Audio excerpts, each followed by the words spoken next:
The United States and Britain join forces.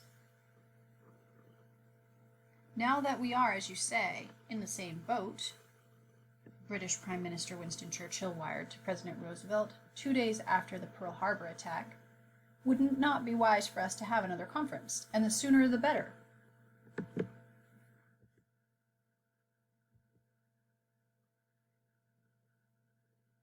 Roosevelt responded with an invitation for Churchill to come at once. So began a really remarkable alliance between the two nations. And by the way, not just an alliance, but a friendship.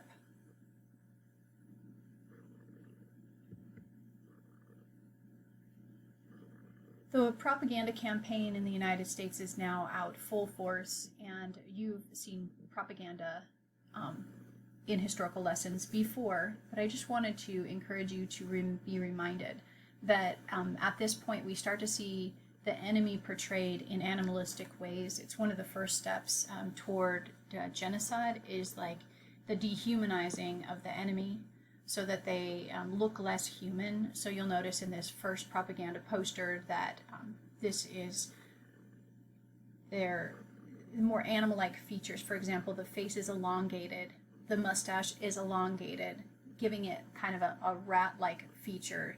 The shoulder to hand, the ratio of the length of the shoulder to the end of the fingers is elongated as well. This proportion being off is like animalistic in the sense that like gorillas and monkeys and things like that have that elongated arm. We're being encouraged by propaganda to do all sorts of things, to not be spreading rumors, which of course when the Manhattan Project is underway, it's really important. I don't know if you guys know this, but there used to be party lines, they were called. So when I was really, really young, my grandma lived in the backwoods, and out in Adden in the backwoods, they had a party line system.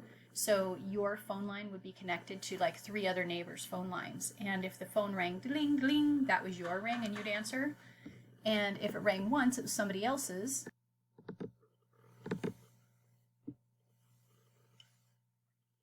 Another animalistic feature that was pretty prominent in propaganda campaigns is elongated fingers or fingernails.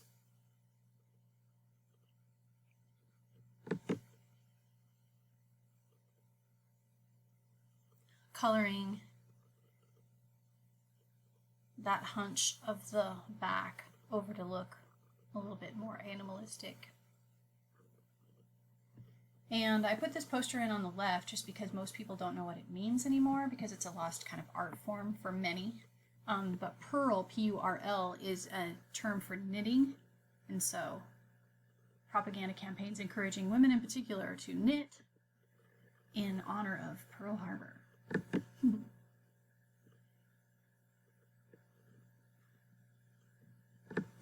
Shaming people into carpool. Prime Minister Churchill arrived at the White House on December 22nd of 1941 and then spent about 3 weeks with Roosevelt, working on war plans with the president and his advisors, believing that Germany and Italy posed a greater threat than Japan. And also, he's biased, of course, right? Because Churchill is being affected more greatly by Germany and Italy. So convincing FDR of that, he convinced Roosevelt to place most of his time and energy on the European front. By the end of their meeting, Roosevelt and Churchill had formed, in Churchill's word, a very strong affection for one another. When Churchill reached London, he found a message from the president waiting for him. "It's fun," Roosevelt wrote in the message, "to be in the same decade with you." After the attack on Pearl Harbor, Hitler ordered submarine raids along the coastline of America against ships, and the German aim in the Battle of the Atlantic was to prevent food and war materials from reaching Great Britain and the Soviet Union. Britain depended upon supplies from the sea, and the 3,000-mile-long shipping lanes from North America were her lifeline. Hitler knew that if he were to cut that, Britain might be starved into submission. For a long time, it looked as though Hitler might succeed in his mission. Unprotected American ships proved to be easy targets for Germans. In the first 4 months of 1942, Germans sank 87 ships off the Atlantic shore, 7 months into the year, German wolf packs had destroyed 681 Allied ships in the Atlantic. Something had to be done. So they developed this something called a convoy system. And a guy named Admiral Sims says that we should be moving our supplies in like big convoys across the sea and then protect those convoys with destroyers and cruisers. And that cut losses significantly. By the winter of 1943, the Allies began to see victories on land as well as sea, and then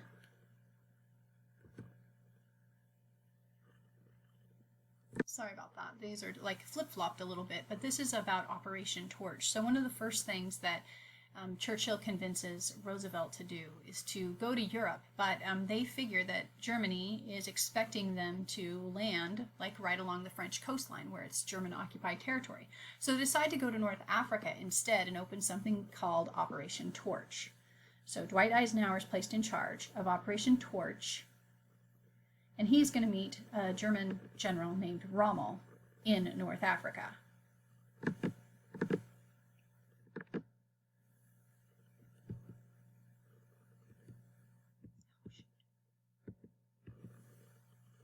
Dang it. Well, the Battle of Stalingrad, we're going to talk about the Battle of Stalingrad in just a minute, was raging. Stalin convinced Churchill, or was trying to convince Churchill and Roosevelt to open a front, another front of the war, because he was suffering mightily against Germans at Stalingrad on something called the Eastern Front. He argued that an invasion across the English Channel would force Hitler to divert troops from the Soviet front and alleviate some of the strain off of him. Churchill and Roosevelt didn't think the Allies had enough troops to attempt an invasion on European soil and thought the Germans would expect that, so instead they launched Operation Torch. Operation Torch was an invasion of Axis-controlled North Africa, commanded by Admiral General Dwight D. Eisenhower, which the D stands for David, if you care. In November of 1942, about 107,000 Allied troops, the great majority of them Americans, landed in Casablanca, right down in here. I'm going to switch to a map right now that shows you this a little bit better. Okay, so at this point, the Axis-controlled territories are all of this in gold. Germany has taken control over vast amounts of Europe. The Allies only have Great Britain, Soviet territory, and parts of what will be the Middle East. Neutral countries, Franco is trying to stay out of it, but anyway, in 1942, Operation Torch is launched. So in November of 42, about 107,000 Allied troops, and a great majority of them Americans, landed in Casablanca. That's where we left off. Oran and Algiers in northern Africa. From there, they sped eastward, chasing something called the Africa Corps. The Africa Corps was led by the general I just showed you, Erwin Rommel, and he's also known as the Desert Fox. After months of really heavy fighting, the last of the Africa Corps surrendered in May of 1943. British General Harold Alexander sent a message to Churchill reporting that all enemy resistance has ceased. We are masters of North African shores. Even before the battle for North Africa was completed, Roosevelt, Churchill, and their commanders met in Casablanca, and there they decided at this meeting that they were only going to accept unconditional surrender from the Axis powers. They weren't going to mediate or make any deals. So from North Africa, one of the reasons that they wanted to go to North Africa is this opens up this campaign. It gives them a launch pad against Italy. They can launch into the southern part of Italy and then have multiple fronts. In addition, they're also going to be doing work along this eastern front at Stalingrad, and that's where we're headed next. Just so you can see where we're headed. They're going to go up the boot of Italy, start pushing in from the eastern front, and eventually move on German-occupied France. So from Operation Torch, this is Eisenhower, and this is the German general of Rommel, who, by the way, was told by Hitler after he lost that he could either come back home or take poison. He ended up killing himself, committing suicide with poison to avoid the persecution that Hitler was going to bestow upon him because Hitler was growing more paranoid and thought that he had heard rumors about Rommel being unfaithful and disloyal to him. Okay. The Battle of Stalingrad. By the winter of 1943, the Allies began to see victories on land as well as sea, but the great turning point really came at the Battle of Stalingrad.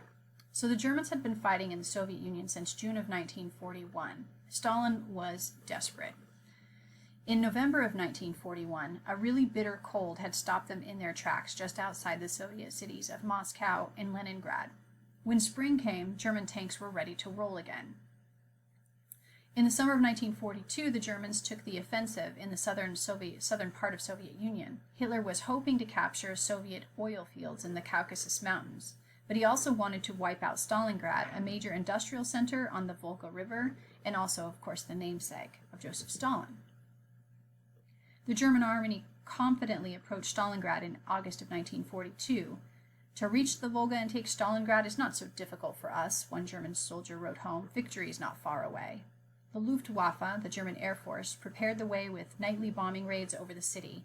Nearly every wooden building in Stalingrad was set ablaze. The situation looked really desperate. So desperate, in fact, that Soviet officers in Stalingrad recommended blowing up the city's factories and abandoning the city. A furious Stalin ordered them to defend his namesake no matter the cost. For weeks, the Germans pressed into Stalingrad, conquering it house by house in really brutal hand-to-hand combat. By the end of September, they controlled 9/10 of the city, or what was left of it, and then another winter set in. The Soviets saw the cold as an opportunity to roll fresh tanks across the frozen landscape and begin a massive counterattack. The Soviet army closed around Stalingrad, trapping the Germans in and around the city and cutting off their supplies. The German situation was hopeless, but Hitler ordered them to stay. Stay and fight. I will not back down from the Volga. The fighting continued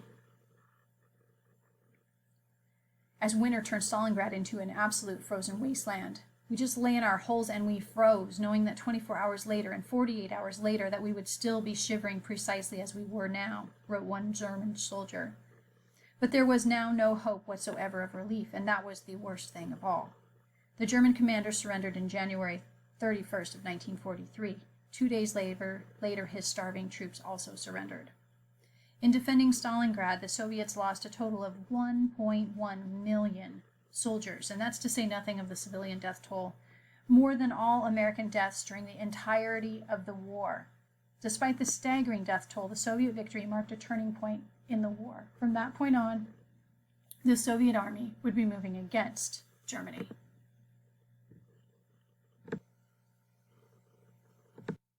This is from Enemy at the Gates.